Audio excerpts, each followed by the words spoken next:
I call it other people's experiences. That's why I was invited to come by, to give you my point of view.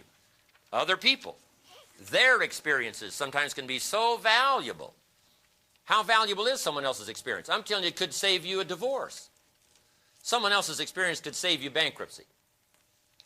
Someone else's experience could save you a heart attack. Someone else's experience could help you not to waste 5 years. Someone else's experience.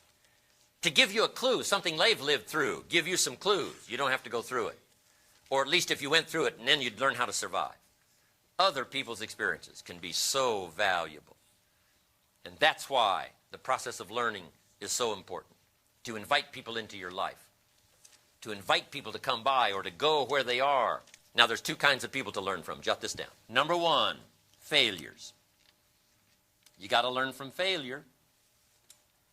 It's too bad failures don't give seminars. They would be valuable. The problem is we don't want to pay them.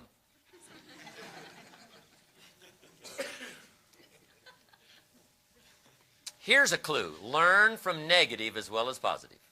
We've got to be a student of negative. We've got to be a student of failure. We must be students of evil as well as good. If a guy's messed up his life for 40 years, just say, John, would you spend a day with me? Be a valuable day. Say, I'll bring my journal and take notes. Good-looking guy like you, beautiful family, every reason to do well, threw it all away. Tell me how you messed it up. Let him talk to you for a day. I'm telling you, those notes would be just as valuable as the notes you're taking today. Because the guidance system serves two purposes. Number one is what? Avoid the dangers. And number two, take advantage of the opportunities. We need both sets of stories. We need both experiences to draw from. So the clue is to learn from negative as well as positive. That's why the Bible is such a classic book. A list of stories on both sides of the ledger. Those that got it together and those that threw it away. Those that paid attention and those that let it slide. Those that bought up their opportunities and those that sold it out. I'm telling you, what a collection of stories on two sides. One called examples, the other one called warnings.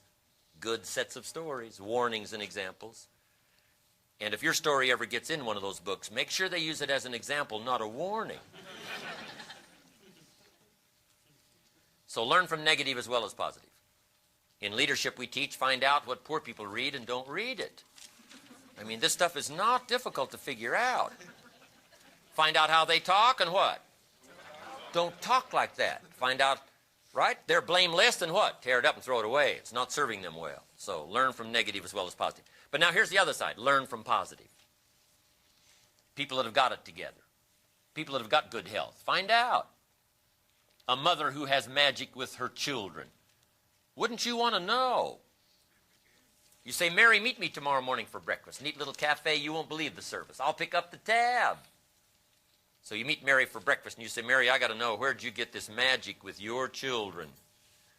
Mary says, well, to be honest with you, up until 3 years ago, my kids were out of control. And then I read this book and I went to this class and they taught me a little 1, 2, 3, 4. And I've been practicing that now for the last 3 years. That's how come I got this magic with my children. Would that be a valuable breakfast? Would you pick up the tab? Of course. Information is always available at such a small cost. How much is a book that could save your life? Right? How much is a conversation that would just take a little time, take a little effort? Okay? From the positive side. Now, there's 3 ways to learn on the positive side. Jot this down. Number 1 is to observe. We learn from what we see. We put some of it on video so you can see it. Send it by satellite so you can see it. We ask you to come, not just to listen, but we ask you to come and see what's happening. Come and see people in action. Come and see people who've got the job done. Come and see. So, be a good observer. Here's one of the best universities available, the University of Life. So keep your eyes open all day and learn. Some people have got it together. Some people are letting it slide. Learn from that every day by what you see. Be a careful observer. Here's a good watchword between now and the 21st century. Pay attention. Watch what's happening. Don't be casual now about gathering information that can be useful to your life. Casualness leads to casualties, whether it's on the highway, the freeway, or whether it's in life. You can't be casual with your health. You won't be happy with the results. You can't be casual with a marriage. You won't be happy with the outcome. You can't be casual with a friendship. You won't like the disastrous consequences 5 years from now, 10 years from now. Come on. We must all pay attention, especially the next 5 years, getting ready for the turn, new millennium, new century, new chance, new opportunity, chance to write some new pages on a new century, in a new millennium. Couldn't have a better span of time. The next 5 years. Pay attention. The next way to learn from others, of course, is to listen. We sometimes put it on cassette so you can listen. Somebody whisper in your ear over and over again. Turn your car into a mobile classroom. Do your share of listening. Listen better to the sermon on Sunday morning. Listen to the lyrics of the song. Sometimes the songwriters are the current poets of the day. One rock and roll song says, "We're working on the mysteries without any clues." How well said of a generation. Listen to the lyrics. Listen to the dialogue in the movie. Don't just be caught up by the story. Do your share of listening. Part of the opportunity to learn is to listen well. Now, here's my last part on listening. Be a selective listener. Don't saturate your mind, consciousness, with a lot of stuff that doesn't count much. Be a selective listener. It's like tuning in the radio. You got to tune out the static, tune out the silly, tune out the shallow, right? Tune out the mundane, the stuff that isn't going to count much for your health and your life and your future, for your family and your fortune. Just shut out a lot of that stuff and tune in to voices of value. That's the key, searching for voices of value. That's what we're all about, bringing a collection of voices of value that have got something to say based on wide-ranging reputation and experience. Be a selective listener. We must teach our children to be selective listeners, not to waste most of their time on the things that don't count. That's how life gets eaten up and leaves you with just the shell and not the substance. Okay. Now, number 3 was important. Shove taught me read all the books. He got me started on my library when I was 25. I've now got one of the better libraries. If you saw my library today, you would be impressed. You would probably say, no wonder Mr. ROHN was invited to come, talk to us one more time. Look at this library. No wonder he's invited to speak around the world. Look at this library. No wonder he's healthy. Look at this library. No wonder he's got something to say. Look at this library. I'm asking you to have the same reputation. No wonder this family's healthy. Look at this library. No wonder this father's got it together. Lacks not the vocabulary nor the stories to articulate for his family the vision of the future. Look at this library. No wonder this mother's super confident, striding into the future with her children, arms around her children, confidently taking them into the 21st century. No wonder she's confident. Look at this library.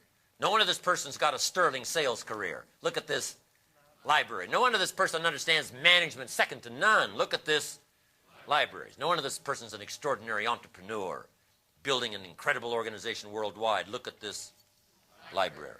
I want you to have the same reputation. Got to build a library. I haven't read everything in my library, but I feel smarter just walking in it. My library. I was smart enough to buy it all. Now I got to be smart enough to read it all. Then I got to be smart enough to sort through it all and decide which of it is valuable enough to bet my money and my time. I want you to have that same procedure. Gather knowledge. Don't be lazy in learning. It's too important to your future. Don't be lazy in gathering information. That's why I appreciate you coming here. Appreciate you spending this much time. Appreciate you taking notes one more time. Some of you have already taken enough notes to last for a lifetime. You've been through seminars for many years of your life, but you're here one more time. And if someone else was speaking, I would be in the audience. Guess what I would be doing? Taking notes one more time. I'm telling you, never cease your quest for knowledge. Never cease your quest for learning, because the next idea may multiply the value of your life by 2, by 3, by 5, by 10. A lot of the fortunes of the world were built after the people became 50 and 60. Why? Suddenly, from a vast now amount of experience comes that next idea. And no matter how much you know, you never know when the last little piece is going to multiply it by so many times. It's unbelievable. We in the Millionaires Club invite a billionaire once in a while. Come talk to us. And he says, well, you guys are doing okay, but come on, get your act together.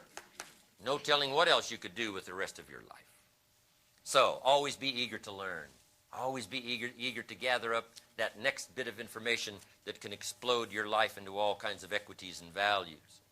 Read the books. Now, Shoaff recommended 3. Let me give you those. He recommended more, but these were the 3 that got me started. One was the Bible. My parents made sure I was a pretty good scholar by the time I was 18, 19. The Bible, what a collection of stories. What a collection of vision. What a collection of poetry and history.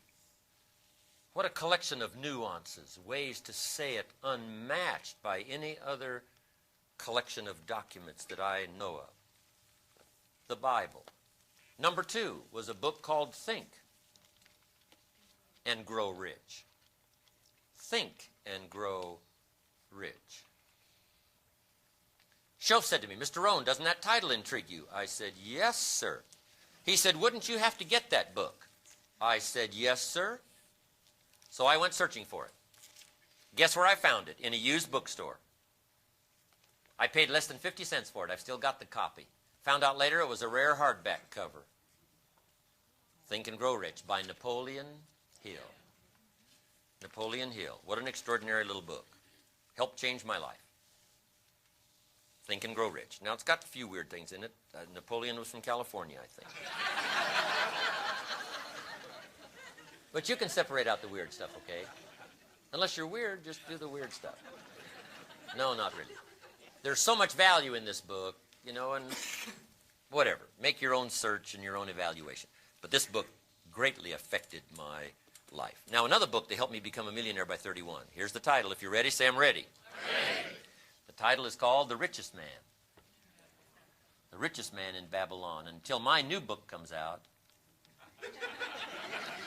I use this book as a textbook, teaching kids wealth by 40, 35 if you're extra bright, much sooner if you find a unique opportunity. The Richest Man in Babylon by George Clason, C-L-A-S-O-N. This book massively affected my life.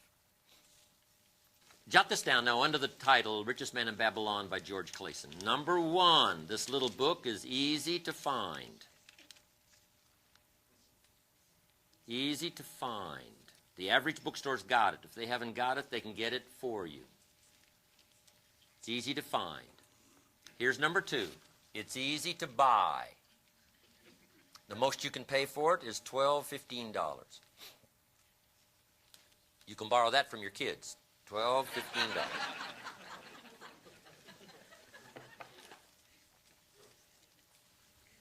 Kids have got the money these days, right? Whoa. Number 3. You've already guessed number 3. It's easy to read. It's in story form. That's why I use it for kids. It's in story form. You can read it. I'm telling you, in 2 or 3 concentrated evenings, you could read this little book. If you got inspired, you could read it in one evening. Lord, I would hope some out of this audience would get inspired, read this little book in one evening. You'll never be the same. You may come back to thank me years to come. Now, here's number 4. It's easy not to look for this little book. And that's the heartbeat of my whole presentation so far. It's easy not to look for this little book. And now I've given you the answer to almost everything. Haven't you ever wanted a simple little formula that gave you the answer to almost everything? I've just given it to you. This is it. This is the formula. The answer to almost everything. Number 1, easy to find. Number 2, easy to buy. Number 3, easy to read. Number 4, easy not to look. That's the answer to almost everything. Someone says, how come my paycheck isn't any bigger? I've given you the answer. This is it right here. I used to think it was the economy. I used to say, this is all they pay. Mr. Shoaff said, no, Mr. ROHN, that's all you're worth. I thought, whoa. New way to look at it. I said, you know, things cost too much. He said, no, let's face the real truth, Mr. ROHN. You can't afford it. I thought, new look. He said, hey, it's not it that's your problem. It's you. And this is it. This is the answer to almost everything. It's easy not to look. I've recommended this little book now to about 3.5 million people over the last 33 years. By satellite and by every other means. Guess how many have actually gone and found this little book? Answer, very few. My best guess is about 10%. Go find it based on my recommendation. You say, well, Mr. ROHN, why wouldn't the other 90% go find this little book? Answer, we don't know. What do you know? You don't know, I don't know, nobody knows. Here's my most profound philosophical statement for the day, if you're ready. Some do and some... That's how profound this stuff is. You don't need to be a technical engineer. You don't need to graduate from Harvard. This is it. Some do and some don't. In the case of this little book, about 10% do and 90% don't. That's the answer. Guess when I went and found this little book? The same day. The same day I heard about it, I went and got a copy. Someone says, well, does that make you different than most everybody else? And the answer is yes. Yes. Somebody says, why is that? We don't know. You don't know, I don't know, nobody knows. Guess how many people in America have a library card? 3%. Wisdom of the world available. Change your health, change your life, change your future, change your marriage, change your relationship with your family. There's no lack of information. But 3% of the people have a library card. 97% couldn't be bothered with the wisdom of the world. At 4:15, the guy's not headed for the library. He's headed for happy hour. 2 for 1, and it doesn't mean books. And this guy wonders why he doesn't get paid more. I'm telling you, the answer lies here. Now here's my advice. Join the 10%. Walk away from the 90%. Don't talk like they talk. Don't use excuses like they use. Join the 10% who find a little book. Join the 3% who have a library card. Guess how many people can retire from the income of their own resources when it comes time to retire? 5%. 95% wind up dependent. 5% wind up independent. I'm asking you to join the 5%. Walk away from the 95% who won't marshal their resources to a good end. I'm asking you to walk away from the careless. Walk away from those who blame an unlevel playing field or blame the Republicans, right? Or blame their employer or blame the economy or blame interest rates and taxes and prices. I'm asking you to walk away from that kind of thinking. Join the 5%. Join the 3%. Join the 10%. And you'll have the kind of life you've always wanted. For those who do become the envy of all who watch.